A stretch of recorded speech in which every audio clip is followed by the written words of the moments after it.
திமுக அரசின் ஊழல் நிர்வாகம் மீது நம்பிக்கை இழந்ததால் தென்கொரிய நிறுவனம் தமிழகத்தை புறக்கணித்து உள்ளது.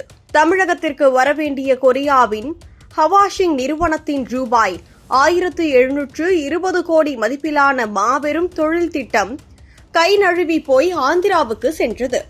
திமுக அரசின் பெரும் தோல்வியாக பார்க்கப்படுகிறது. 4 ஆண்டுகளாக முதல்வர் ஸ்டாலின் வெளிநாட்டு சுற்றுலாக்களிலும் சென்னை உலக முதலீட்டாளர் மாநாடுகளிலும் கோடிகளை செலவழித்து ஷோ காட்டியும் உலகத்தரம் வாய்ந்த தொழில் சூழலை உருவாக்குவோம் என பிரச்சாரம் செய்தும் உண்மையில் சட்டம் ஒழுங்கு முற்றிலும் சீர்கெட்டு பெண்கள் பாதுகாப்பு படுகுழியில் தள்ளப்பட்டு போதைப்பொருள் கடத்தல் தலைவிரித்தாடி தொழில் துவங்க வந்தால் விண்ணை முட்டும் கமிஷன் ஊழல், அனுமதி தாமதம், மின்சார பற்றாக்குறை, நிலம் கையகப்படுத்துதல் சிக்கல் என எல்லா துறைகளிலும் தடங்கள் நிறைந்த சூழல் உருவாக்கப்பட்டதாலேயே இத்தகைய மாபெரும் திட்டங்கள் தமிழகத்தை விட்டு வெளியேறுகின்றன. வருவதாக அறிவித்த நிறுவனங்கள் ஒவ்வொன்றாக பின்வாங்கும் அவலத்தை அதிமுக பொதுச் செயலாளர் எடப்பாடி பழனிசாமி சாடியுள்ளார்.